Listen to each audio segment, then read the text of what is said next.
केला सींचने की कथा।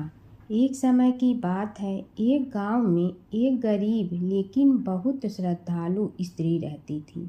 वह प्रतिदिन भगवान विष्णु और माता लक्ष्मी की पूजा करती थी।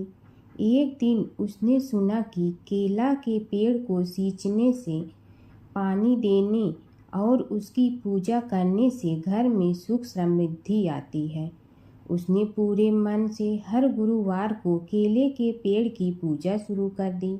जल चढ़ाती, दीप जलाती और भगवान विष्णु का नाम जपती। कुछ समय बाद उसकी भक्ति से प्रसन्न होकर भगवान विष्णु एक साधु के रूप में उसके घर आए। उन्होंने उसकी परीक्षा लेने के लिए भोजन मांगा। गरीब होने के बावजूद उस स्त्री ने अपने पास का सारा भोजन साधु को प्रेम से दे दिया। साधु, जो वास्तव में भगवान विष्णु थे, उसकी भक्ति और सेवा से बहुत प्रसन्न हुए और उसे आशीर्वाद दिया, तुम्हारे घर में कभी धन धान्य की कमी नहीं होगी। धीरे धीरे उस स्त्री का जीवन बदलने लगा। उसके घर में सुख समृद्धि आने लगी और हमेशा खुश रहने लगी। पुरुषोत्तम मास की कथा। प्राचीन समय की बात है। देवताओं और ऋषियों ने भगवान विष्णु से पूछा, हे प्रभु, यह पुरुषोत्तम मास क्या है और इसका इतना महत्व क्यों माना जाता है? तब भगवान विष्णु बोले, सभी महीनों में एक अतिरिक्त मास आता है जिसे लोग मलमास कहकर तुच्छ समझते थे। उस मास का कोई स्वामी नहीं था, इसलिए वह बहुत दुखी रहता था। अपमान सहते सहते वह भगवान विष्णु के पास पहुंचा और रो कर बोला, हे प्रभु, सब लोग मेरा तिरस्कार करते हैं, मेरा कोई सम्मान नहीं करता है। भगवान विष्णु को उस मास पर दया आ गई। उन्होंने कहा, आज से मैं स्वयं तुम्हारा स्वामी हूँ। मेरा नाम पुरुषोत्तम है, इसलिए अब तुम्हें पुरुषोत्तम मास कहा जाएगा। जो मनुष्य इस मास में स्नान, दान, व्रत, कथा और भगवान का भजन करेगा, उसे अनेक यज्ञों के समान पुण्य मिलेगा। तभी से यह मास अत्यंत पवित्र माना जाने लगा। इस महीने में भगवान विष्णु की पूजा, गीता पाठ, दान, पुण्य और व्रत करने का विशेष महत्व है। ऐसा करने से मनुष्य के पाप नष्ट होते हैं और घर में सुख समृद्धि आती है। एक समय की बात है कि विष्णु भगवान का विवाह लक्ष्मी जी के साथ निश्चित हो गया। विवाह की तैयारी होने लगी। सभी देवताओं को निमंत्रण भेजे गए, परंतु गणेश जी को निमंत्रण नहीं दिया। कारण जो भी रहा हो, अब भगवान विष्णु की बारात जाने का समय आ गया। सभी देवता अपनी पत्नियों के साथ विवाह समारोह में आए। उन सब ने देखा कि गणेश जी कहीं दिखाई नहीं दे रहे हैं। तब वे आपस में चर्चा करने लगे कि क्या गणेश जी को कोई न्योता नहीं दिया है या स्वयं गणेश जी ही नहीं आए हैं। सभी को इस बात पर आश्चर्य होने लगा। तभी सब ने विचार किया कि विष्णु भगवान से ही इसका कारण पूछा जाए। विष्णु भगवान से पूछने पर उन्होंने कहा कि हमने गणेश जी के पिता भोलेनाथ महादेव को न्योता भेजा है। यदि गणेश जी अपने पिता के साथ आना चाहते हैं तो आ जाते। अलग से न्योता देने की कोई आवश्यकता भी नहीं थी। दूसरी बात यह है कि उनको 1.25 मन मूंग, 1.25 मन चावल, 1.25 मन घी और 1.25 मन लड्डू का भोजन दिन भर में चाहिए। यदि गणेश जी नहीं आएंगे तो कोई बात नहीं। दूसरे के घर जाकर इतना सारा खाना पीना अच्छा भी नहीं लगता। इतनी वार्ता कर ही रहे थे कि किसी एक ने सुझाव दिया, यदि गणेश जी आ भी जाए तो उनके द्वारपाल बनाकर बैठा देंगे कि आप घर की याद रखना। आप तो चूहे पर बैठकर धीरे धीरे चलोगे तो बारात से बहुत पीछे रह जाओगे। यह सुझाव भी सबको पसंद आ गया, तो विष्णु भगवान ने भी अपनी सहमति दे दी। होना क्या था कि इतने में गणेश जी वहां आ पहुंचे और उन्हें समझा बुझा कर घर की रखवाली करने बैठा दिया गया। बारात चल रही थी, तब नारद जी ने देखा कि गणेश जी तो दरवाजे पर ही बैठे हुए हैं। तो वे गणेश जी के पास गए और रुकने का कारण पूछा। गणेश जी कहने लगे कि विष्णु भगवान ने मेरा बहुत अपमान किया है नारद जी ने कहने लगे कि अपनी मूसक देना को आगे भेज दे तो वह रास्ता खोद देगी, जिससे उनके वाहन धरती में धंस जाएंगे। तब आपको सम्मान पूर्वक बुलाना पड़ेगा। अब तो गणेश जी ने अपनी मूसक सेना जल्दी से आगे भेज दी और सेना ने जमीन पोली कर दी। जब बारात वहां से निकली तो रथों के पहिए धरती में धंस गए। लाख कोशिश करे परंतु पहिए नहीं निकले। सभी ने अपने अपने उपाय किए परंतु पहिए तो नहीं निकले, बल्कि जगह जगह से टूट गए। किसी की समझ में नहीं आ रहा था कि अब क्या किया जाए। तब तो नारद जी ने कहा, आप लोगों ने गणेश जी का अपमान करके अच्छा नहीं किया। यदि उन्हें मना कर लाया जाए तो आपका कार्य सिद्ध हो सकता है और यह संकट टल सकता है। शंकर भगवान ने अपने दूत नंदी को भेजा और वे गणेश जी को लेकर आए। गणेश जी का आदर सम्मान के साथ पूजन किया। तब कहीं रथ के पहिए निकले। अब रथ के पहिए निकल के परंतु टूट फूट गए तो उन्हें सुधारे गए। पास के खेत में खाती काम कर रहा था, उसे बुलाया गया। खाती अपना कार्य करने के पहले श्री गणेशाय नमः कहकर गणेश जी की वंदना मन ही मन करने लगा। देखते ही देखते खाती ने सभी पहियों को ठीक कर दिया। तब खाती कहने लगा कि हे देवताओं, आपने सर्वप्रथम गणेश जी को नहीं मनाया होगा और न ही उनकी पूजन की होगी, इसीलिए तो आपके साथ यह संकट आया है। हम तो मूर्ख अज्ञानी हैं, फिर भी पहले गणेश जी को पूजते हैं, उनका ध्यान करते हैं। आप लोग तो देवतागण हैं, फिर भी आप गणेश जी को कैसे भूल गए। अब आप लोग भगवान श्री गणेश जी की जय बोल कर जाएं तो आपके सब काम बन जाएंगे और संकट कट जाएंगे। ऐसा कहते हुए बारात वहां से चल दी और विष्णु भगवान को लक्ष्मी जी के साथ विवाह संपन्न करा के सभी सकुशल घर लौट आए। हे गणेश जी महाराज, आपने विष्णु को जैसे कारज सारियो ऐसे कारज सबको सिद्ध कर जो। बोलो गजानन भगवान की जय। कीड़ी नगरा सींचने की कहानी। एक गांव में एक बुढ़िया माई रहती थी। उसके दो बेटे तथा बहू भी थे। बुढ़िया माई भगवान श्री हरि विष्णु की परम भक्त थी। अपना जीवन दान धर्म पुण्य कार्य कर्मों में लगाती थी, परंतु बुढ़िया माई कभी भी मंदिर और सत्संग में वह तीर्थ स्थानों पर नहीं जाती थी। एक बार गांव में भागवत कथा हो रही थी। बेटे ने कहा, माँ, आप सारा दिन घर में रहती हैं, आप मंदिर में भागवत कथा सुनने क्यों नहीं जाती। बुढ़िया माई ने बेटे का मन रखने के लिए कह दिया कि आज जाऊंगी, परंतु नहीं गई। ऐसा करते करते 6 दिन निकल गए। बुढ़िया माई के बेटे ने कहा, माँ, आज अंतिम दिन है, आज तो कथा सुनने आपको जाना ही पड़ेगा। सारा दिन घर का काम करके बुढ़िया माई ने जाते जाते इतनी देर कर दी कि अंतिम दिन की भागवत कथा भी समाप्त हो गई। भगवान श्री हरि विष्णु सन्यासी का रूप धारण करके बुढ़िया माई के पास आए और बोले, बुढ़िया माई, तुम कहाँ जा रही हो। बुढ़िया माई ने कहा, मैं भागवत कथा सुनने जा रही हूँ। तब सन्यासी रूपधारी भगवान श्री हरि विष्णु ने कहा, अब इतनी देर से क्यों जा रही हो, वहाँ तो अब कथा समाप्त हो गई है, अब वहाँ जाकर क्या करोगी। बुढ़िया माई ने कहा, अब घर से निकली हूँ तो जाकर ही रहूंगी। सब सन्यासी रूपधारी भगवान श्री हरि विष्णु ने कहा कि अब कथा समाप्त हो गई, भक्त लोग भी अपने अपने घर चले गए, अब तुम वहाँ से क्या लाओगी। तो बुढ़िया माई बोली, कुछ नहीं तो मैं वहाँ से एक ईंट ही उठा लाऊंगी। तो सन्यासी रूपधारी भगवान श्री हरि विष्णु बोले, तुम वहाँ से मिट्टी की ईंट लाओगी, उसके बदले में मैं तुम्हें एक सोने की ईंट दे देता हूँ। बुढ़िया माई ने ईंट ले ली और घर की तरफ चल पड़ी और विचार करने लगी कि यदि यह ईंट मैं घर लेकर जाऊंगी तो बेटे बहू झगड़ने लगेंगे, इसीलिए घर के आंगन में बाहर ही बुढ़िया माई ने वह ईंट जमीन में गाड़ दी।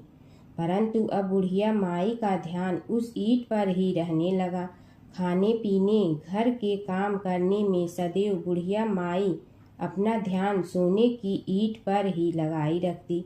बेटे बहू ने पूछा, माँ पूरे दिन घर के आंगन में क्या करती रहती हो? तो बुढ़िया माई ने कहा, मैं आने जाने वाले को देखती रहती हूँ।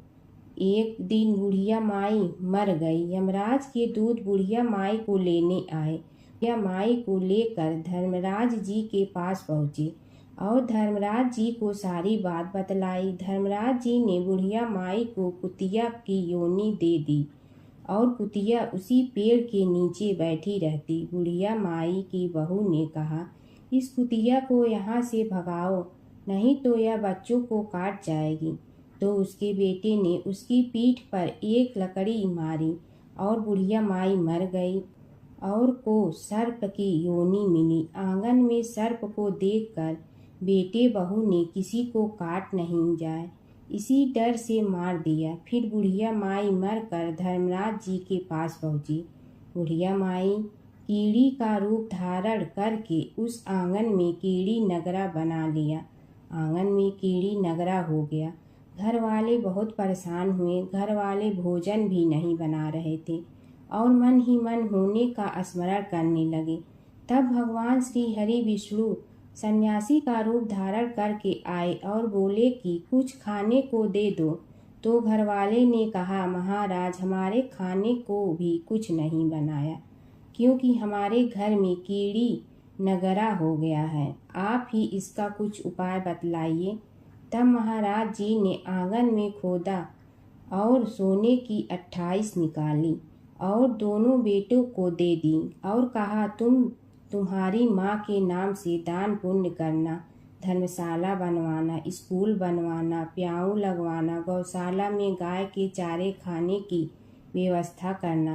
परंतु दोनों बेटे आपस में झगड़ने लगे कि तू दान कर, तू दान कर।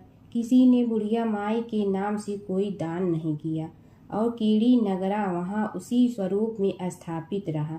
कुछ दिन बाद सन्यासी वापस आया और बुढ़िया माई के बेटों ने भगवान स्वरूपधारी सन्यासी महाराज से कहा कि हमारी घर की हालत वैसी की वैसी है, कीड़ी नगरा तो वैसे का वैसा ही है। तब साधु रूपधारी सन्यासी महाराज ने कहा, वह सोने के ईंट के टुकड़े लाओ और उन्हें बेचकर उनसे जो भी धन मिले उसे तुम्हारी माँ के नाम से दान पुण्य करो। इस कीड़ी नगरा पर शक्कर और आटा डालो। तुम ऐसा करोगे तो तुम्हारी माँ को मोक्ष प्राप्ति होगी। और उनके घर से कीड़ी नगरा चला गया। जो व्यक्ति प्रतिदिन सुबह प्रातः आटा और शक्कर कीड़ी नगरे पर डालता है वह सदैव धनवान, पुत्रवान, संपन्न, सुख शांति से जीवन यापन करता है। उसके घर में कभी कोई कष्ट नहीं आता है। उसका जीवन सदा सर्वदा आनंद से व्यतीत होता है। उसके परिवारजन उसे अत्यधिक स्नेह प्रदान करते हैं। कीड़ी नगरा प्रतिदिन सींचने से जुड़ी नगरी की कहानी सुनने से, दान पुण्य व धर्म कार्यों में रुचि लगाने से जीवन उत्तम हो जाता है। एक बार एक नगर में एक मालिन रहती थी। उसके पति चल बसे थे। उसका एक 4 साल का पुत्र था। उसकी सास कठोर हृदय की स्त्री थी। वह बहू को बहुत तकलीफ देती थी। एक दिन सास ने बहू और पोते को घर से निकाल दिया। वे दोनों रोते हुए चलते चलते एक जंगल में जा पहुँचे। वहाँ एक बड़े पेड़ के नीचे बैठ गए। वहाँ से थोड़ी दूर पर एक गणेश जी का मंदिर था। वहाँ बहुत लोग गणेश जी के दर्शन करने आते थे। दर्शन करके गणेश जी को प्रसाद चढ़ाते थे। फिर वह प्रसाद सबको बांट देते थे। इस प्रसाद से माँ बेटे का गुजारा होने लगा। दोनों गणेश जी की पूजा पाठ में लग गए। एक दिन उन्होंने सोचा क्यों न हम भी जंगल से फूल ला कर बेचें। वे रोज जंगल से फूल लाकर उसकी माला बनाकर बेचने लगे। साथ में पूजा की सामग्री और प्रसाद भी बेचने लगे। इससे उनको आमदनी होने लगी। गणेश जी की कृपा से आमदनी बढ़ने लगी। जल्दी ही उन्होंने एक मकान और एक दुकान बना लिया। एक राजा की लड़की मंदिर में रोज पूजा करने आती थी। मालिन के बेटे को देखकर राजकुमारी उस पर मोहित हो गई और उससे विवाह करने की सोचने लगी। उसने अपनी भाभी से अपने मन की बात कही। भाभी अनुभवी थी। उसने कहा, ये तो मालिन का बेटा है और तुम एक राजा की बेटी हो। यदि तुमने उससे विवाह किया तो तुम्हारी बहुत बेइज्जती होगी। पर राजकुमारी अपनी बात पर अड़ी रही। उसने कहा, मैंने तो प्रतिज्ञा कर ली है कि उसी से विवाह करूंगी। भाभी ने घर जाकर सारी बात राजा को बता दी। राजा ने मना नहीं किया और विवाह के लिए तैयार हो गए। उन्होंने बड़े धूमधाम से बेटी का विवाह मालिन के बेटे के साथ कर दिया। मालिन ने सबसे पहले बेटे बहू को गणेश जी के मंदिर में ले जाकर पूजा पाठ करवाया और गणेश जी का आशीर्वाद दिलवाया। इसके बाद पूरे नगर में यह बात फैल गई कि गणेश जी की पूजा करने से सब दुख कष्ट दूर हो जाते हैं। इस बात पर सुनते ही नगर के सभी लोग मंदिर आने लगे। मालिन और उसके बेटे की बिक्री और बढ़ गई। उधर उसकी सास के बुरे दिन आ गए। अन्नदाता उससे रूठ गए और वह भूखों मरने लगी। एक दिन वह रोती धोती उसी गणेश जी के मंदिर में आ पहुंची।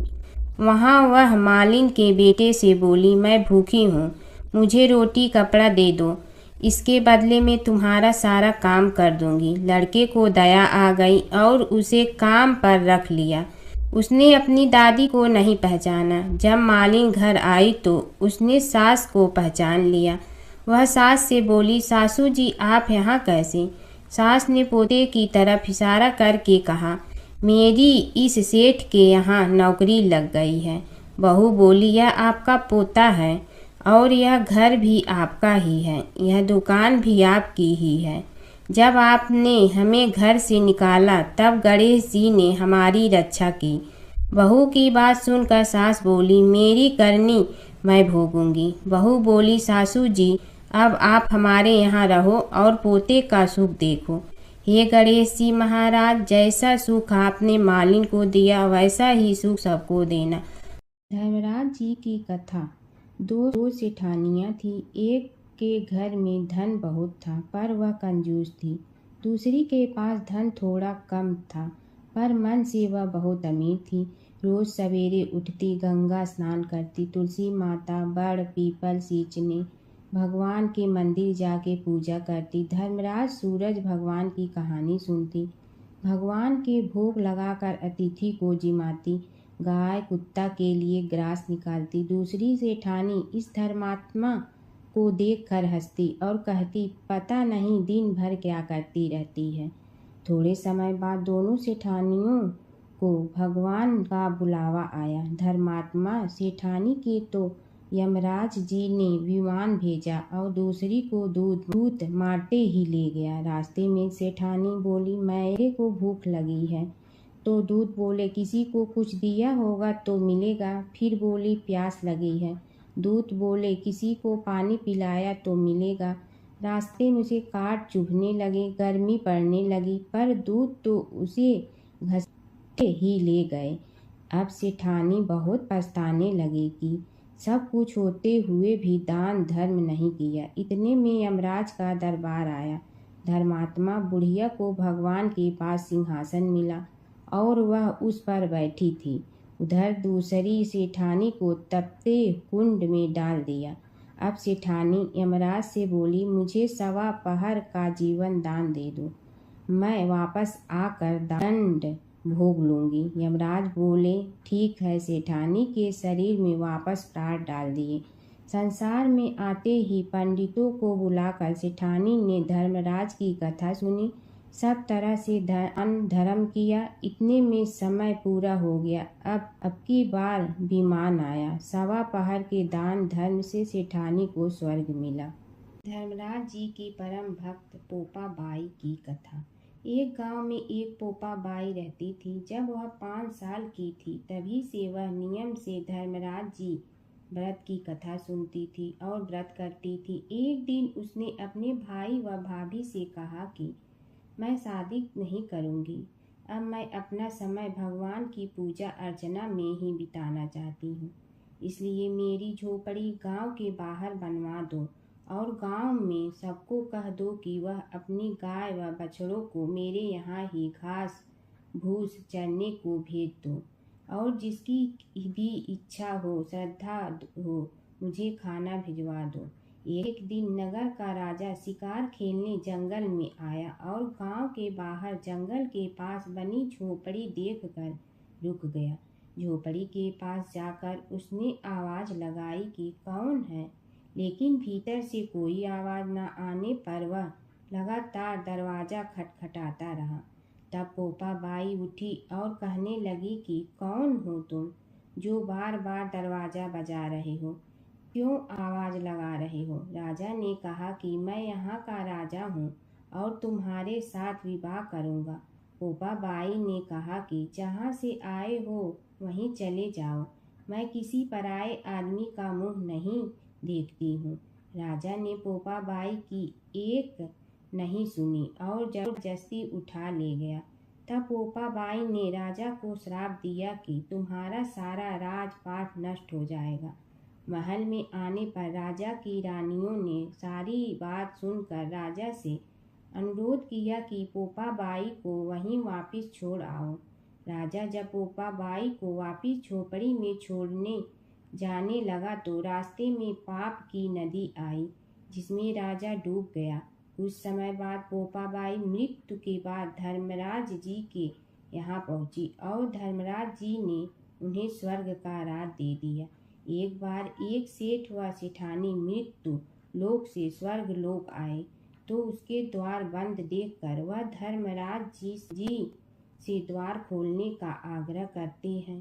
धर्मराज जी कहते हैं, इस द्वार पर पोपा बाई का राज है। इस पर सेठ सेठानी कहते हैं कि हम पोपा बाई को नहीं जानते हैं। धर्मराज जी उन दोनों की बात सुनकर कहते हैं कि तुम दोनों 7 दिन तक मृत्युलोक में रहो। 8 खोपड़ा से राई भरकर 5 कपड़े ऊपर रख कर कहानी सुनकर उद्यापन करना और कहना कि राज है, पोपा बाई लेखा लेगी राई राई का। सारे बोलो पोपा बाई की जय। तुलसी माता की कथा। पुरानी समय की बात है। एक परम सुंदर और पतिव्रता स्त्री थी जिनका नाम था वृंदा। वे भगवान विष्णु की परम भक्त थी और उनका विवाह राक्षस राजा जलंधर से हुआ था। जलंधर बहुत शक्तिशाली था और उसकी शक्ति का रहस्य था उसकी पत्नी वृंदा की अटूट पतिव्रता धर्म। जब तक वृंदा अपने पति के प्रति सच्ची और समर्पित रही तब तक कोई भी देवता जलंधर को पराजित नहीं कर सकता था। देवताओं ने कई बार प्रयास किया लेकिन जलंधर अजेय रहा। तब सभी देवता भगवान विष्णु के पास गए और उनसे सहायता मांगी। भगवान विष्णु ने एक लीला रची। वे जलंधर का रूप धारण करके वृंदा के सामने प्रकट हुए। वृंदा ने उन्हें अपना पति समझकर उनका सत्कार किया, लेकिन जैसे ही वृंदा को सच्चाई का पता चला उनका पतिव्रता धर्म भंग हो गया। उसी क्षण देवताओं ने जलंधर का वध कर दिया। जब वृंदा को यह ज्ञात हुआ कि यह सब भगवान विष्णु की लीला थी तो वे बहुत दुखी हुई और उन्होंने भगवान विष्णु को श्राप दिया कि वे पत्थर बन जाएं। उसी श्राप के कारण भगवान विष्णु शालिग्राम पत्थर के रूप में प्रकट हुए। इसके बाद वृंदा ने अपने प्राण त्याग दिए। उनके शरीर से एक पवित्र पौधा उत्पन्न हुआ जिसे आज हम तुलसी के नाम से जानते हैं। तभी से तुलसी को देवी का रूप माना जाता है और उनकी पूजा की जाती है। तुलसी माता को घर में रखने से सुख समृद्धि आती है। भगवान विष्णु को तुलसी अत्यंत प्रिय है। बिना तुलसी के भगवान विष्णु की पूजा अधूरी मानी जाती है। सच्ची भक्ति और पतिव्रता धर्म में अपार शक्ति होती है। भगवान विष्णु और नारद की कथा। एक बार नारद मुनि जी ने भगवान विष्णु जी से पूछा, हे भगवान, आपका इस समय सबसे प्रिय भक्त कौन है? अब विष्णु तो भगवान हैं, सो झट से समझ गए।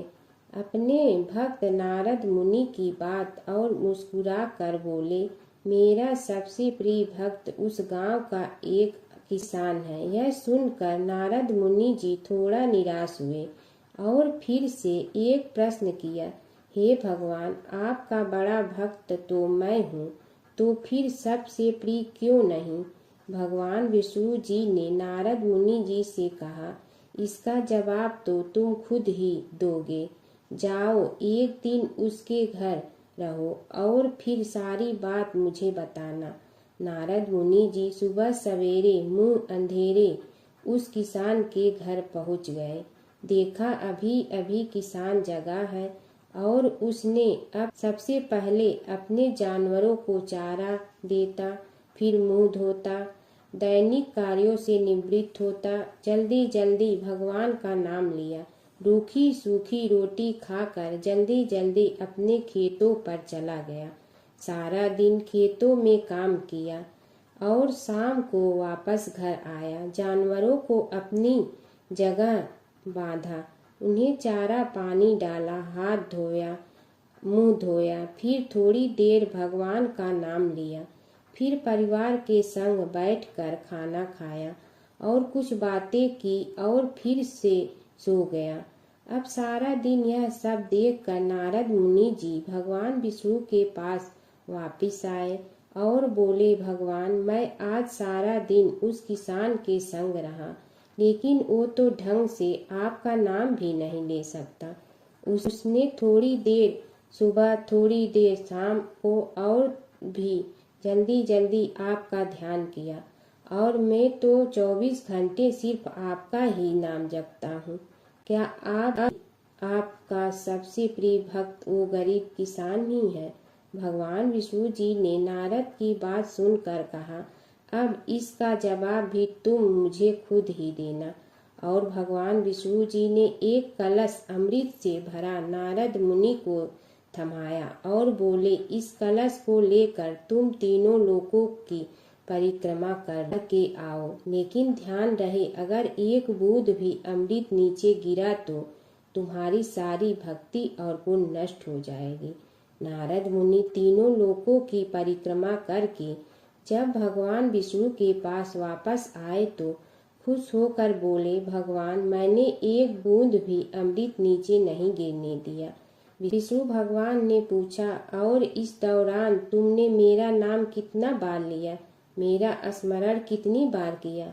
तो नारद बोले, अरे भगवान जी, मेरा तो सारा ध्यान इस अमृत पर था, फिर आपका ध्यान कैसे करता? भगवान विष्णु ने कहा, हे नारद, देखो उस किसान को, वो अपना कर्म करते हुए भी नियमित रूप से मेरा स्मरण करता है, क्योंकि जो अपना कर्म करते हुए भी मेरा जाप करे वो ही मेरा सबसे प्रिय भक्त है।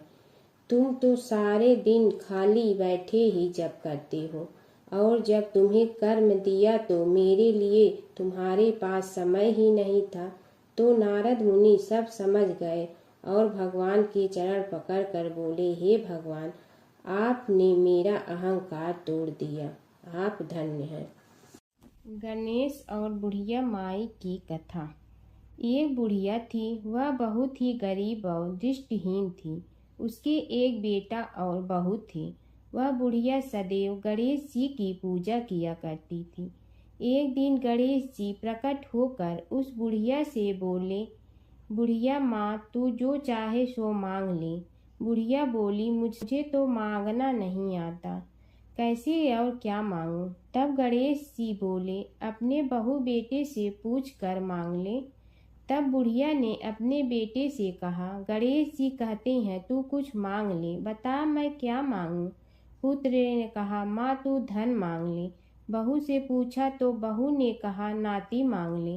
तब बुढ़िया ने सोचा कि ये तो अपने अपने मतलब की बात कर रहे हैं, अतः उस बुढ़िया ने पड़ोसन से पूछा तो उन्होंने कहा, बुढ़िया तू तो थोड़े दिन जियोगी, क्यों तू धन मांगो और क्यों नाती मांगे? तू तो अपनी आँखों की रोशनी मांग ले, जिससे तेरी जिंदगी आराम से कट जाए। इस पर बुढ़िया बोली, यदि आप प्रसन्न है तो मुझे 9 करोड़ की माया दे, निरोगी काया दे, अमर सुहाग दे, आंखों की रोशनी दे, नाती दे, पोता दे और सब परिवार को सुख दे और अंत में मोक्ष दे। यह सुनकर तब गणेश जी बोले, बुढ़िया माँ, तुमने तो हमें ठग लिया। फिर भी जो तूने मांगा है वचन के अनुसार सब तुझे मिलेगा। और यह कहकर गणेश जी अंतर ध्यान हो गए। उधर बुढ़िया माँ ने जो कुछ मांगा वह सब कुछ मिल गया। हे गणेश जी महाराज, जैसे तुमने उस बुढ़िया माँ को सब कुछ दिया वैसे ही सबको देना। बुढ़िया माई को मुक्ति दी तुलसी माता की कथा। एक बुढ़िया माई तुलसी जी को सींचती और कहती कि हे तुलसी माता, सत की दाता, मैं तेरा बिडला सींचती हूँ, मुझे बहू दे, पीताम्बर की धोती दे, मीठा मीठा घास दे, बैकुंठा में वास दे, चटक की चाल दे, पटक की मोत दे, चंदन का काठ दे, रानी सा राज दे, दाल भात का भोजन दे, 11 की मौत दे, कृष्ण जी का कंधा दे। तब तुलसी माता यह सुनकर सूखने लगी। तो भगवान ने पूछा कि हे तुलसी, तुम क्यों सूख रही हो? तुलसी माता ने कहा कि एक बुढ़िया रोज आती है और यही बात कह जाती है, मैं सब बात तो पूरा कर दूंगी, लेकिन कृष्ण का कंधा कहाँ से लाऊंगी? तो भगवान बोले, जब वो मरेगी तो मैं अपने आप कंधा दे आऊँगा, तू बुढ़िया माई से कह देना। जब बुढ़िया माई मर गई, सब लोग आ गए। जब माई को ले जाने लगे तो वह किसी से न उठी। तब भगवान एक 12 बरस के बालक का रूप धारण करके आए। बालक ने कहा, मैं कान में एक बात कहूँगा तो बुढ़िया माई उठ जाएगी। बालक ने कान में कहा, बुढ़िया माई मन की निकाल ले, पीताम्बर की धोती ले, मीठा मीठा घास ले, बैकुंठा का वास ले, चटक की चाल ले, पटक की मोत ले, कृष्ण जी का कंधा ले। यह सुनकर बुढ़िया माई हल्की हो गई। भगवान ने कंधा दिया और बुढ़िया माई को मुक्ति मिल गई। ये तुलसी माता, जैसे बुढ़िया माई को मुक्ति दी वैसे सबको देना है। माता सीता की कथा। यह कहानी सीता माता कहती थी और श्री राम इसे सुना करते थे। एक दिन श्री राम भगवान को किसी काम के लिए बाहर जाना पड़ा। तो सीता माता कहने लगी कि भगवान, मेरा तो 12 वर्ष का नित्य नियम है। अब आप बाहर जाएंगे तो मैं अपनी कहानी किसे सुनाऊंगी? श्री राम ने कहा कि तुम कुएं की पाल पर जाकर बैठ जाना और वहाँ जो औरतें पानी भरने आएंगी उन्हें अपनी कहानी सुना देना। सीता माता कुएं की पाल पर जाकर बैठ जाती हैं। एक स्त्री आई, उसने रेशम की जड़ी की साड़ी पहन रखी थी और सोने का घड़ा ले रखा था। सीता माता उसे देख कहती हैं कि बहन, मेरा 12 वर्ष का नित्य नेम सुन लो। पर वह स्त्री बोली कि मैं तुम्हारा नित्य नेम सुनूंगी तो मुझे घर जाने में देरी हो जाएगी और मेरी सास मुझसे लड़ेंगी। उसने कहानी नहीं सुनी और चली गई। उसकी रेशम जड़ी की साड़ी फट गई। सोने का घड़ा मिट्टी के घड़े में बदल गया। सास ने देखा तो पूछा कि ये किसका दोष अपने सिर लेकर आ गई है? बहू ने कहा कि कुएं पर एक औरत बैठी थी, उसने कहानी सुनने के लिए कहा, लेकिन मैंने सुनी नहीं, जिसका यह फल मिला है। बहू की बात सुनकर अगले दिन वही साड़ी और घड़ा लेकर सास कुएं की पाल पर गई। सास को वहीं माता सीता बैठी मिली। तो माता सीता ने कहा कि बहन, मेरी कहानी सुन लीजिए। सास बोली कि एक बार छोड़, मैं तो 4 बार कहानी सुन लूंगी।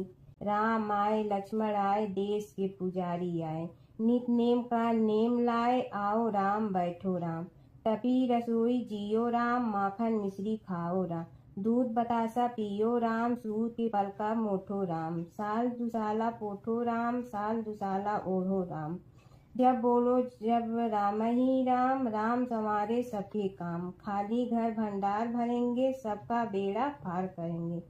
श्री राम जय राम जय जय राम। सास बोली कि बहन कहानी तो बहुत अच्छी लगी।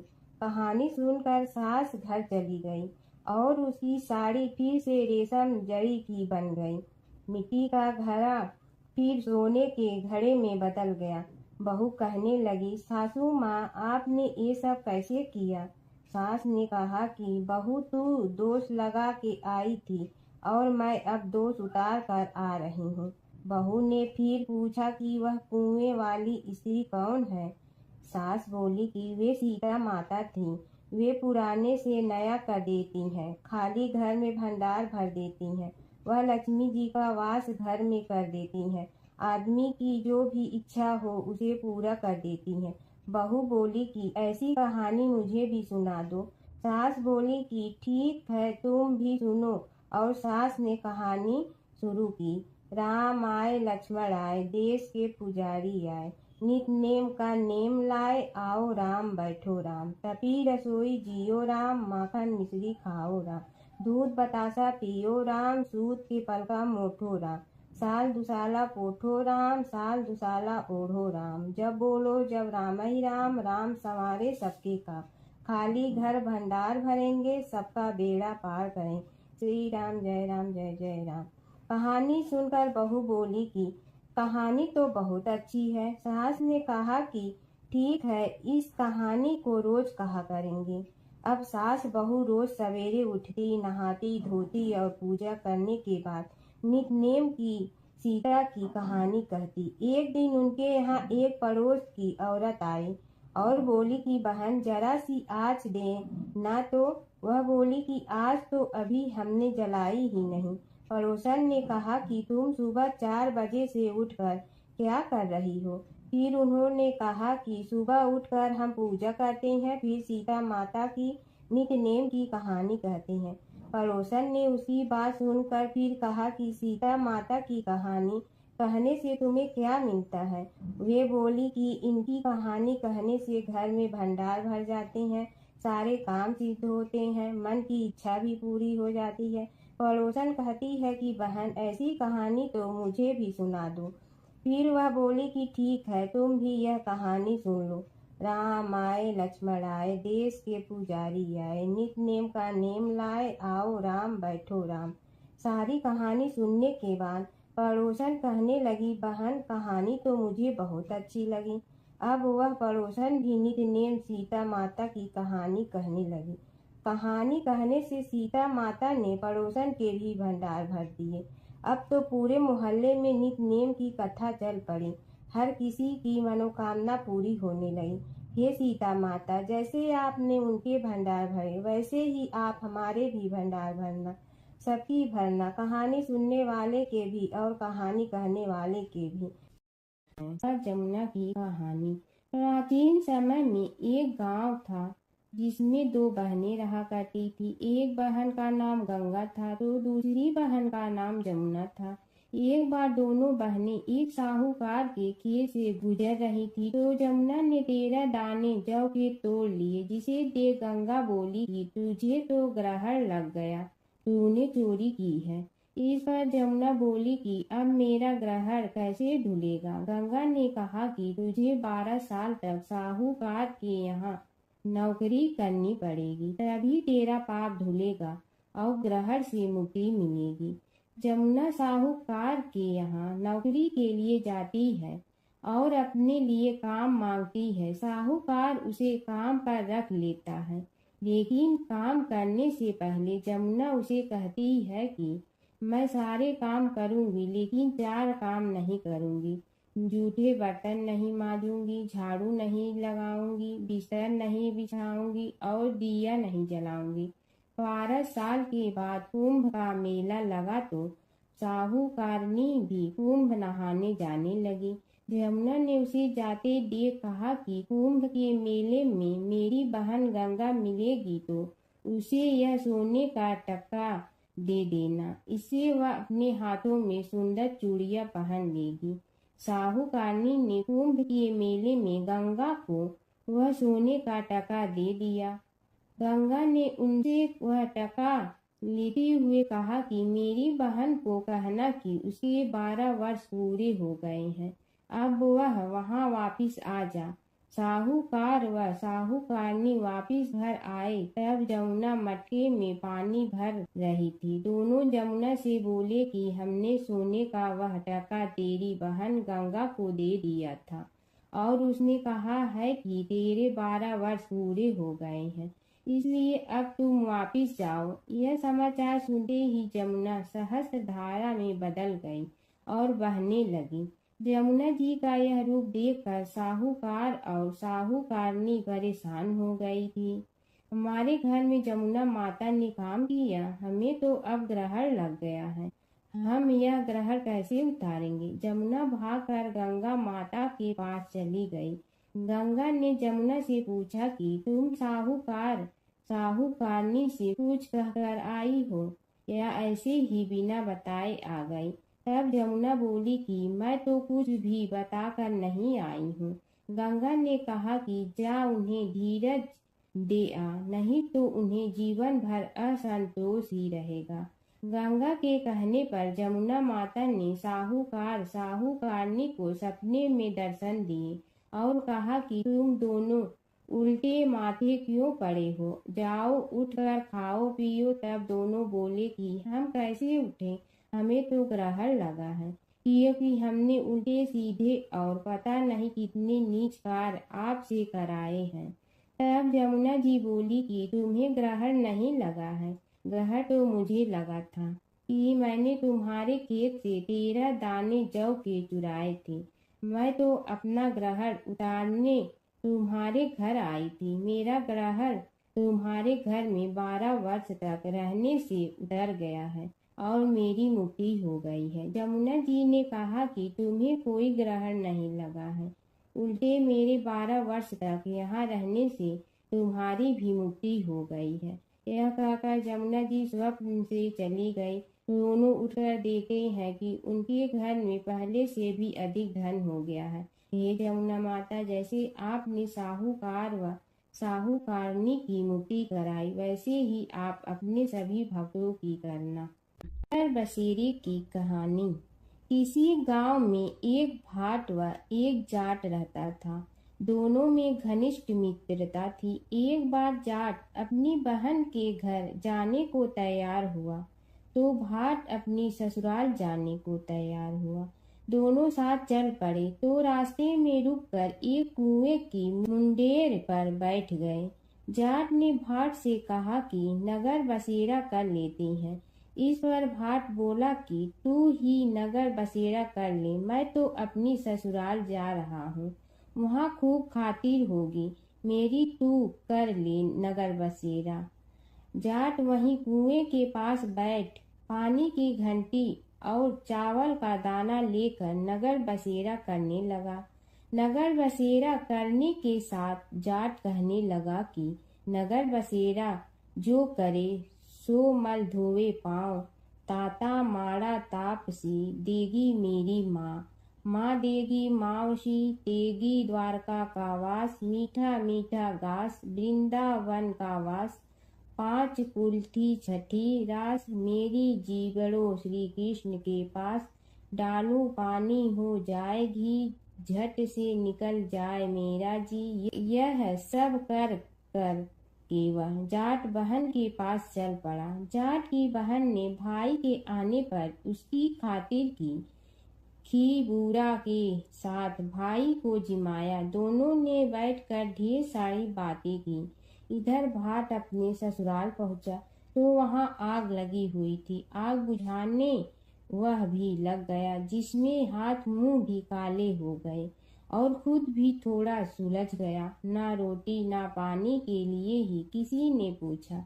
एक पड़ोसन आई तो उसने भाट की सास को कहा कि जमाई आया है, जरा उस आओ भगत कर लो। बुढ़िया बोली कि सब कुछ तो जल गया है, अब कहाँ से आओ भगत करूं। तब पड़ोसन ने ही भाट को एक रोटी के साथ छाछ दी। उसने वही खाकर गुजारा किया। शाम को दोनों फिर घर की ओर चल पड़े और रास्ते में मिल गए और एक दूसरे का हाल पूछा। भाट बोला कि मेरी ससुराल में तो आग लगी हुई थी, आग बुझाते मैं खुद काला हो गया हूँ, ना रोटी मिली ना पानी। जाट बोला कि मेरी तो बहुत खातिर हुई।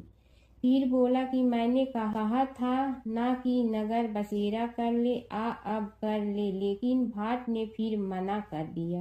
कहने लगा कि चाहे रोटी दे या न दे, तेरी तो माँ है, दही चूरमा का पेड़ा धरा पाएगा। भाट ने फिर नगर बसेरा नहीं किया, जाट ने कर लिया। नगर बसेरा जो करे सो मल धोए पाँव, ताता माड़ा तापसी देगी मेरी माँ, माँ देगी मावशी देगी द्वारका का वास, मीठा मीठा घास वृंदावन का वास, 5 कुल्ठी छठी रास, मेरा जी बढ़ो श्री कृष्ण के पास। डालू पानी हो जाए घी, झट से निकल जाए मेरा जी, करके वह चल पड़ा। घर पहुँचते ही जाट की मौसी ने बहुत लाड प्यार किया। उधर भाट घर गया तो उसकी भैंस खो गई थी। बाप एक लाठी रखे तो दूसरी उठाए और कहने लगा कि ससुराल गया तो आग लगा दी, अब यहाँ आया तो भैंस खो दी। बाप ने कहा कि पहले भैंस लेकर आ, तभी रोटी पानी मिलेगा। सारा दिन भाट भैंस ढूंढता रहा, लेकिन उसे भैंस नहीं मिली। जाट और भाट की मुलाकात फिर से बाजार में हो गई। जाट ने भाट के हाल चाल पूछे तो भाट बोला कि आते ही भैंस खो गई, बस उसी दिन से भैंस ढूंढ रहा हूँ।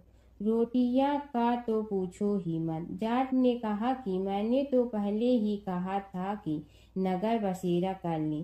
जाट की बात सुनकर भाट बोला कि तेरे नगर बसेरे में इतनी ताकत है तो चल अब कर लेते हैं। दोनों ने बैठकर नगर बसेरा किया। नगर बसेरा जो करे सो मल धोवे पाँव, ताता माड़ा तापसी देगी मेरी माँ, माँ देगी मावसी देगी द्वारका का वास, मीठा मीठा घास वृंदावन का वास, 5 कुल्ठी छठी रास, मेरा जीवड़ो श्री कृष्ण के पास। डालू पानी हो जाए घी, झट से निकल जाए मेरा जी। दोनों के नगर बसेरा करने पर भाट जैसे ही आगे बढ़ा तो उसकी खोई भैंस मिल गई, जिसे लेकर घर पहुंचा। घर पहुंचते ही माँ ने कहा कि लड़के को आते ही घर से निकाल दिया, सारे दिन से ये भूखा प्यासा भटक रहा है। यह कहकर उसकी माँ ने उसको खूब खिलाया पिलाया। इस घटना के बाद सारे नगर में ढिंढोरा पिटवा गया कि तब कोई अपने पीहर या सास रे आते जाते नगर बसेरा करें। जैसे भाट को नगर बसेरा करने का फल मिला, वैसे ही हर किसी को मिले। प्राचीन काल की बात है। नैमिषारण्य क्षेत्र में ऋषि महर्षि और साधु संतों का समाज जुड़ा था। उसमें श्री सूत जी भी विद्यमान थे। शौनक जी ने उनकी सेवा में उपस्थित होकर निवेदन किया कि हे अज्ञान रूप घोर तिमिर को नष्ट करने में करोड़ों सूर्यों के समान प्रकाशमान श्री सूत जी हमारे कानों के लिए अमृत के समान जीवन प्रदान करने वाले कथा तत्व का वर्णन कीजिए। हे सूत जी, हमारे हृदयों में ज्ञान के प्रकाश की वृद्धि तथा भक्ति, वैराग्य और विवेक की उत्पत्ति जिस कथा से हो सकती हो, वह हमारे प्रति कहने की कृपा कीजिए। शौनक जी की जिज्ञासा से सूत जी बड़े प्रसन्न हुए। पुरातन इतिहासों के स्मरण से उनका शरीर पुलकायमान हो रहा था।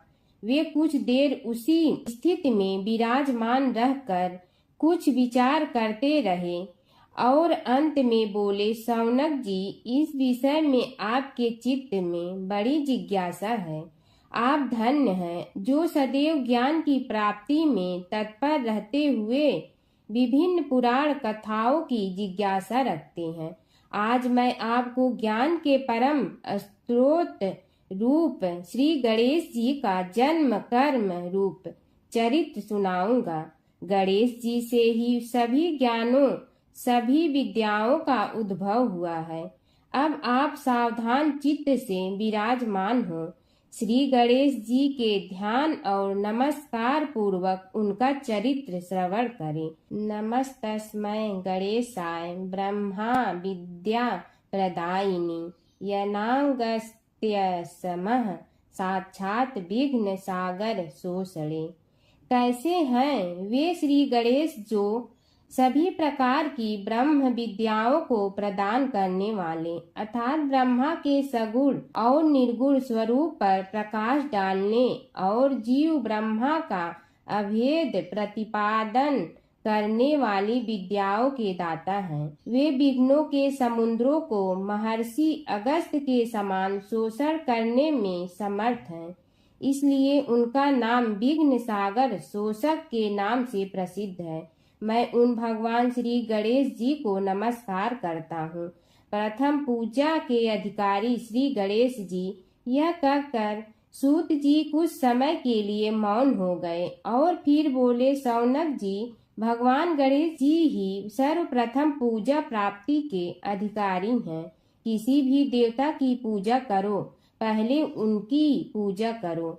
शौनक जी ने निवेदन किया, हे भगवान, हे सूत, सर्वप्रथम यह बताने की कृपा कीजिए कि गणेश जी को प्रथम पूजा का अधिकार किस प्रकार प्राप्त हुआ।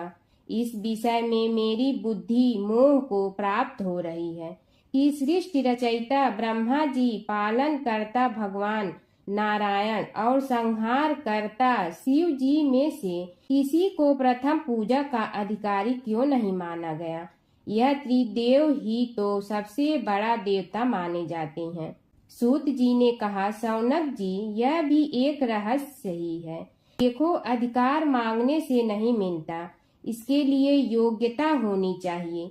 संसार में अनेकों देवी देवताएं पूजे जाते हैं। पहले जो जिसका इष्ट देव होता है वह उसी की पूजा किया करता है। इससे बड़े देवताओं के महत्व में कमी आने की आशंका उत्पन्न हो गई। इस कारण देवताओं में परस्पर विवाद होने लगा। वे उसका निर्णय प्राप्त करने के लिए शिव जी के पास पहुँचे और प्रणाम करके पूछने लगे, प्रभु, हम सब में प्रथम पूजा का अधिकारी कौन है। शिव जी सोचने लगे कि किसे प्रथम पूजा का अधिकारी माने। तभी उन्हें एक युक्ति सूझी। बोले, देवगण, इसका निपटारा बातों से नहीं तथ्यों से होगा। इसके लिए एक प्रतियोगिता रखनी होगी, शिव की परिक्रमा करने की प्रतियोगिता। देवगण उनका मुख देखने लगे, शंकित हृदय से सोचने लगे कि कैसी प्रतियोगिता रहेगी। यह शिव जी ने उनके मन के भाव ताड़ लिए, इसलिए सांत्वना भरे शब्दों में बोले, घबराओ मत, कोई कठिन परीक्षा नहीं ली जाएगी। बस इतना ही कि सभी अपने अपने वाहनों पर चढ़कर संसार की परिक्रमा करो और फिर यहाँ लौट आओ। जो पहले लौटेगा वही सर्वप्रथम पूजा का अधिकारी होगा। अब क्या देर थी, सभी अपने अपने वाहन पर चढ़कर दौड़ पड़े।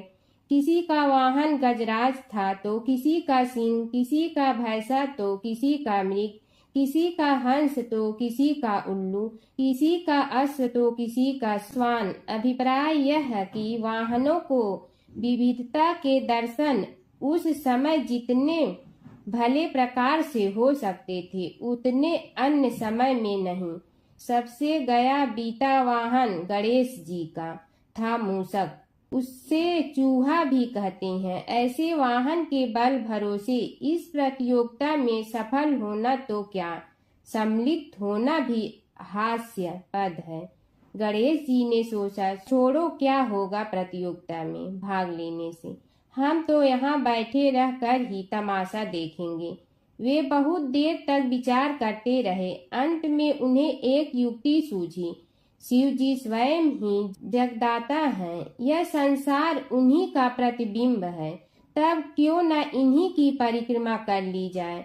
इनकी परिक्रमा करने से ही संसार की परिक्रमा हो जाएगी। ऐसा निश्चय कर उन्होंने मूषक पर चढ़कर शिव जी की परिक्रमा की और उनके समक्ष जा पहुँचे। शिव जी ने कहा, तुमने परिक्रमा पूर्ण कर ली। उन्होंने उत्तर दिया, जी हाँ, शिव जी सोचने लगे कि इसे तो यहीं घूमते हुए देखा, फिर परिक्रमा कैसे कराया। देवताओं का परिक्रमा करके लौटना आरंभ हुआ और उन्होंने गणेश जी को वहां बैठे देखा तो माथा ठनक गया। फिर भी साहस करके बोले, अरे तुम विश्व की परिक्रमा के लिए नहीं गए। गणेश जी ने कहा, अरे मैं कब का यहाँ आ गया। देवता बोले, तुम्हें तो कहीं भी नहीं देखा। गणेश जी ने उत्तर दिया, देखते कहाँ से, समस्त संसार शिव जी में विद्यमान है। इनकी परिक्रमा करने से ही संसार की परिक्रमा पूर्ण हो गई। सूत जी बोले, शौनक, इस प्रकार गणेश जी ने अपनी बुद्धि के बल पर ही विजय प्राप्त कर ली। उनका कथन सत्य था, इसलिए कोई विरोध करता भी तो कैसे। बस उसी दिन से गणेश जी की प्रथम पूजा होने लगी। एक बार अपने पुत्र के खातिर भगवान शिव और श्री कृष्ण के बीच छिड़ गया था प्रलयंकारी युद्ध।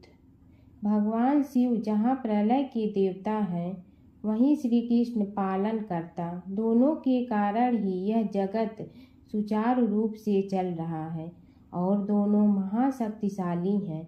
लेकिन कभी आपने सोचा है कि अगर कभी दोनों में युद्ध हुआ तो उसका इस संसार पर क्या असर पड़ेगा और दोनों में से विजयी कौन होगा।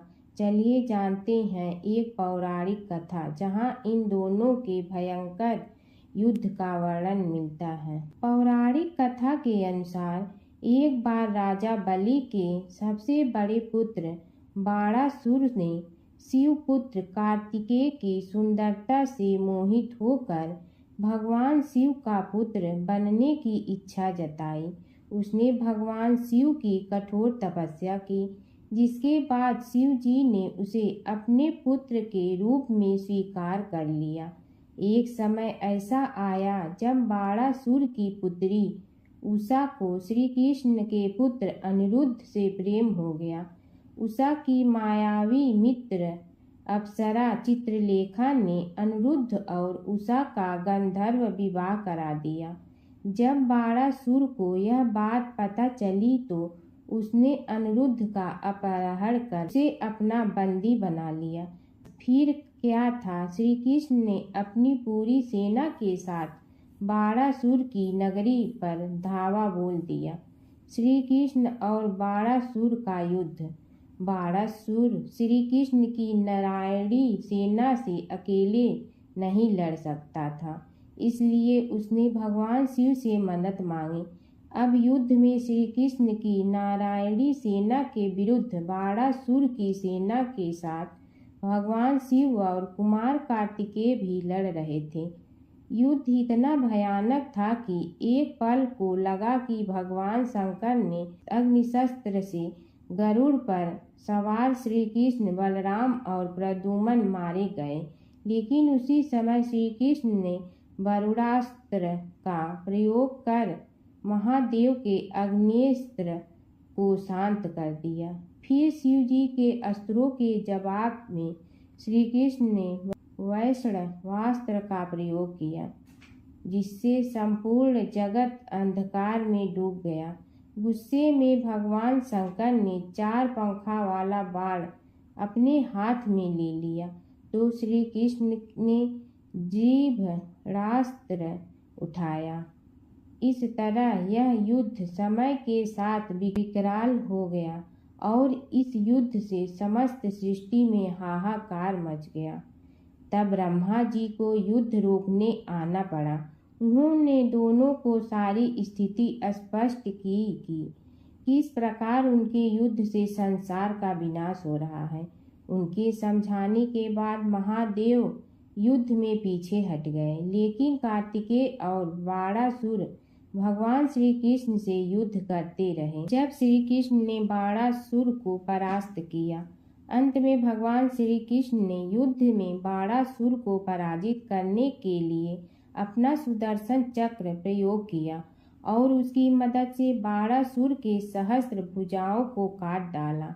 जैसे ही श्री कृष्ण अपने चक्र से उसका वध करने लगे, कार्तिकेय के साथ महादेव वहां फिर से पहुंच गए, लेकिन इस बार उन्होंने युद्ध करने के बजाय श्री कृष्ण से बाणासुर को माफ करने का अनुरोध किया। भगवान शिव ने श्री कृष्ण से कहा कि मैंने इसे अभय दान दिया है, इसलिए अगर आप इसका वध कर देंगे तो मेरा वचन झूठा पड़ जाएगा। शिव जी के ऐसा कहने पर श्री कृष्ण ने बाणासुर को क्षमा कर दिया और अनिरुद्ध उषा सहित अपनी पूरी सेना लेकर वहां से चल दिए।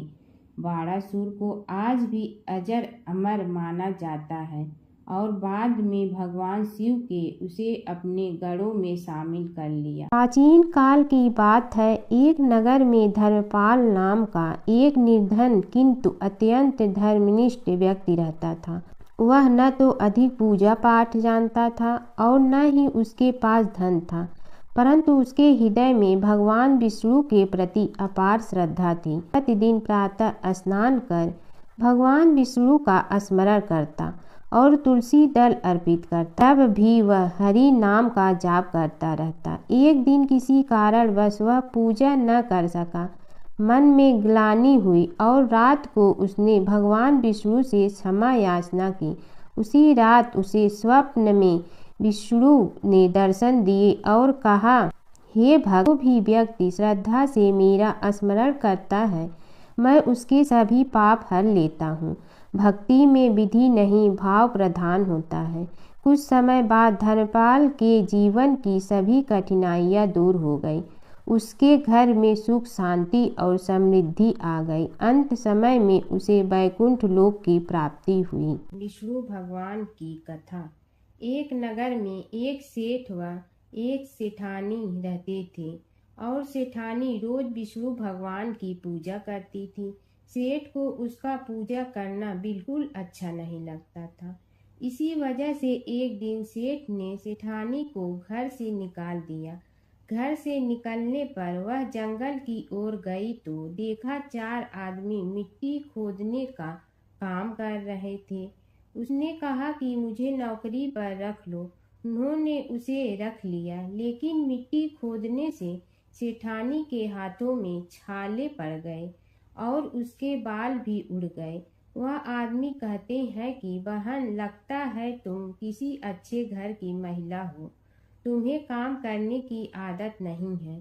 तुम एक काम रहने दो और हमारे घर का काम कर लिया करो। वह चारों आदमी उसे अपने साथ घर ले गए और वह 4 मुट्ठी अनाज लाते और सभी बांट कर खा लेते। एक दिन सेठानी ने कहा कि कल से 8 मुट्ठी अनाज लाना। अगले दिन वह 8 मुट्ठी अनाज लाए और सेठानी पड़ोसन से आग मांग लाई। उसने भोजन बनाया, विष्णु भगवान को भोग लगाया, फिर सभी को खाने को दिया। सारे भाई बोले कि बहन, आज तो भोजन बहुत स्वादिष्ट बना है। सेठानी ने कहा कि भगवान का जूठा है तो स्वाद तो होगा ही। सेठानी के जाने के बाद सेठ भूखा रहने लगा और आस पड़ोस के सारे लोग कहने लगे कि ये तो सेठानी के भाग्य से खाता था। एक दिन सेठ अपनी सेठानी को ढूंढने चल पड़ा। उसने ढूंढते हुए वह भी उस जंगल में पहुंच गया जहां वह चारों आदमी मिट्टी खोद रहे थे। सेठ ने उन्हें देखा तो कहा कि भाई, मुझे भी काम पर रख लो। उन आदमियों ने उसे काम पर रख लिया, लेकिन मिट्टी खोदने से उसके भी हाथों में छाले पड़ गए और बाल उड़ने लगे। उसकी यह हालत देख चारों बोले कि तुम्हें काम की आदत नहीं है, तुम हमारे साथ चलो और हमारे घर में रह लो।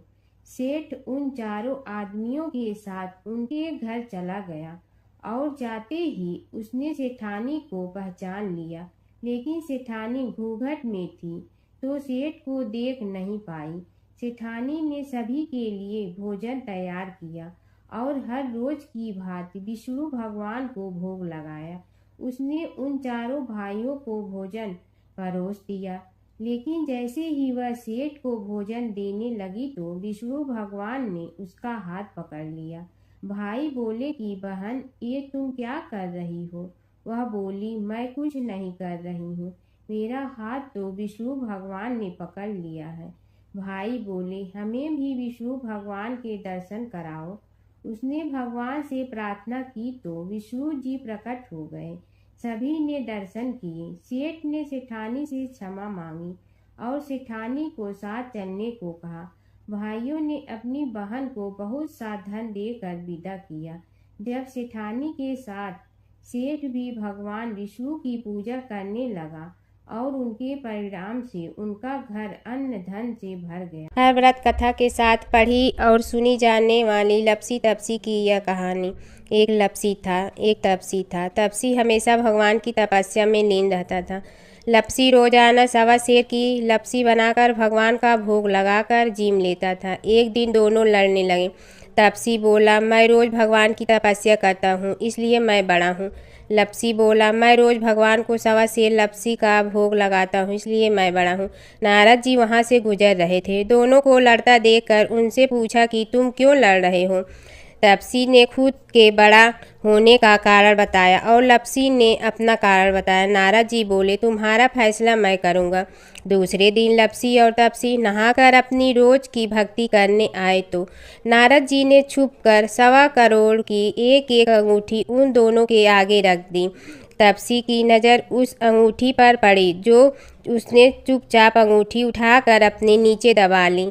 तब लपसी की नज़र अंगूठी पर पड़ी, लेकिन उसने ध्यान नहीं दिया। भगवान को भोग लगाकर लपसी खाना खाने लगा। नारद जी सामने आए तो दोनों ने पूछा कि कौन बड़ा, तो नारद जी ने तपसी से खड़ा होने को कहा। वो खड़ा हुआ तो उसने नीचे दबी अंगूठी दिखाई पड़ी। नारद जी ने लपसी से कहा, तपस्या करने के बाद भी तुम्हारी चोरी करने की आदत नहीं गई, इसलिए लपसी बड़ा है और तुम्हें तुम्हारी तपस्या का कोई फल भी नहीं मिलेगा। तपसी शर्मिंदा होकर माफ़ी मांगने लगा। उसने नारद जी से पूछा, मुझे मेरी तपस्या का फल कैसे मिलेगा। नारद जी ने कहा, यदि कोई गाय और कुत्ते की रोटी नहीं बनाएगा तो फल तुम्हें मिलेगा। यदि कोई ब्राह्मण को भोजन करवा कर दक्षिणा नहीं देगा तो फल तुम्हें मिलेगा। यदि कोई साड़ी के साथ ब्लाउज नहीं देगा तो फल तुझे मिलेगा। यदि कोई दिए से दिया जलाएगा तो फल तुम्हें मिलेगा। यदि कोई सारी कहानी सुने लेकिन तुम्हारी कहानी नहीं सुने तो फल तुझे मिलेगा। उसी दिन से हर व्रत कथा कहानी के साथ लपसी तपसी की कहानी भी सुनी और कही जाती है। ओम जय जगदीश हरे स्वामी, जय जगदीश हरे। भक्त जनों के संकट क्षण में दूर करे। ओम जय जगदीश हरे। जो ध्यावे फल पावे, दुख बिन दे मन का। सुख संपत्ति घर आवे, कष्ट मिटे तन का। ओम जय जगदीश हरे। मात पिता तुम मेरे, शरण कहूँ किसकी। तुम विनय और न दूजा, आस करूँ जिसकी। ओम जय जगदीश हरे। तुम पूर्ण परमात्मा, तुम अंतर्यामी। पार ब्रह्म परमेश्वर, तुम सबके स्वामी। ओम जय जगदीश हरे। तुम बिंदा के सागर, तुम पालन करता। मैं मूर्ख कल काम, कृपा करो भरता। ओम जय जगदीश हरे। तुम हो ये कय गोचर, सबके प्राणपति। किस विधि मिलूं दया में, तुमको मैं कुमति। ओम जय जगदीश हरे। दीन बंधु दुख हरता, तुम रक्षक मेरे। अपने हाथ उठाओ, द्वार पड़ा तेरे। ओम जय जगदीश हरे। विषय विकार मिटा, पाप हरो देवा। श्रद्धा भक्ति बढ़ाओ, संतन की सेवा। ओम जय जगदीश हरे। तन मन धन सब तेरा, स्वामी सब कुछ है तेरा। तेरा तुझको अर्पण क्या लागे मेरा। ओम जय जगदीश हरे, जय जगदीश हरे। स्वामी जय जगदीश हरे, भक्त जनों के संकट टलने दूर करे। ओम जय जगदीश हरे, स्वामी जय जगदीश हरे।